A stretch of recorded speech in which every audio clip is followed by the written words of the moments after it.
High, আমি পূজা।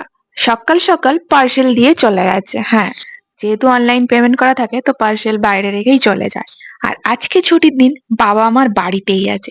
যদি আমি পার্সেল নিয়ে বাবার সামনে একবার পড়ি, তো ছাড় খাওয়া থেকে কেউ আটকাতে পারবে না। ভাগ্যিস বাবা এই সময় বাড়িতে ছিল না, নাহলে লোক থাকুক যাই থাকুক, ছাড় ঠিক আমি খেতাম। যাই হোক, ওদিকে আমার কাজ টাজ গুছিয়ে পুজো টুজো করে ফ্রাইড রাইস আর চিলি চিকেন নিয়ে বসে গেছিলাম। কালকে রাতে যে বানিয়েছিলাম সেটাই ছিল, তো সেটা নিয়ে বসে গেছিলাম একটা বাসি বাজে খাবার এখনো, খেতে। ভাই ঘুমাচ্ছে। আরে দুপুর 1টা বাজে ভাই। তো ফুচকা আর পাপড়ি চাট নিয়ে বসে গেছি। তো ভাই ফুচকা খাবে, আমি পাপড়ি চাট খাবো। সবাই বলে মেয়েদের নাকি খুব প্রিয় ফুচকা, বাট আমার ফুচকা চকলেট কোনোটাই ভাল লাগে না। ফুচকা তবু একটা দুটো খাওয়া যেতেই পারে, চকলেট আমি একদমই পছন্দ করি না, একদমই না। তো যাই হোক, আমি তোমাদের আগেও বলেছিলাম যে আমি এখন কেন জানি না আমার মাংস খেতে ভালো লাগে না। দেখো, চিকেনটা আমার বরাবরই অপছন্দের ছিল। ওই চিকেনের টেলটেলা ঝোল আমি একদমই পছন্দ করতাম না।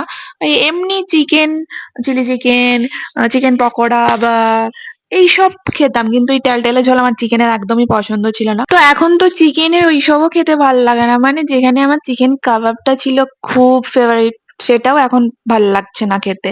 তো একদমই যদি এখন না খাই তাহলে তো পরে আর খেতেই পারবো না।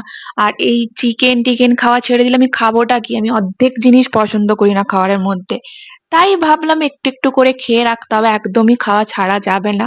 তাই আজকে চিকেন ফুচকা খাচ্ছিলাম। হ্যাঁ, তো যেহেতু আলুতে পেঁয়াজ ছিল না, আমি বাড়িতেই পেঁয়াজ কুচিয়ে আলুটা মাখাচ্ছিলাম।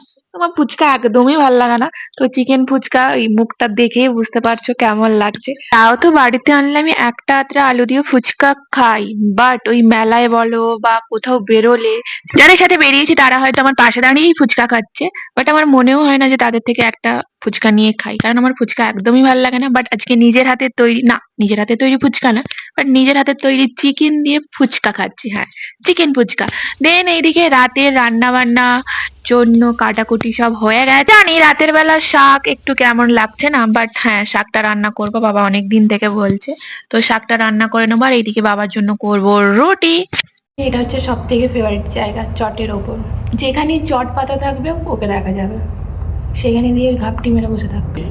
মামা, মশা দেখ, কি মশা লাগছে। ওর একটা ঘর আছে, সেই ঘরে থাকবে না, শুধু রাত্রেবেলা সেই ঘরে ঘুমোতে হবে। ওইদিকে তরকারি টরকারি রান্না হয়ে গেছে, এইদিকে একদিকে হচ্ছে ভাত, একদিকে হচ্ছে রুটি। হ্যাঁ, ফুলকো ফুলকো রুটি, ফুলকো ফুলকো লুচি নয়। আর এইদিকে একটা রুটি পুড়িয়ে ফেলে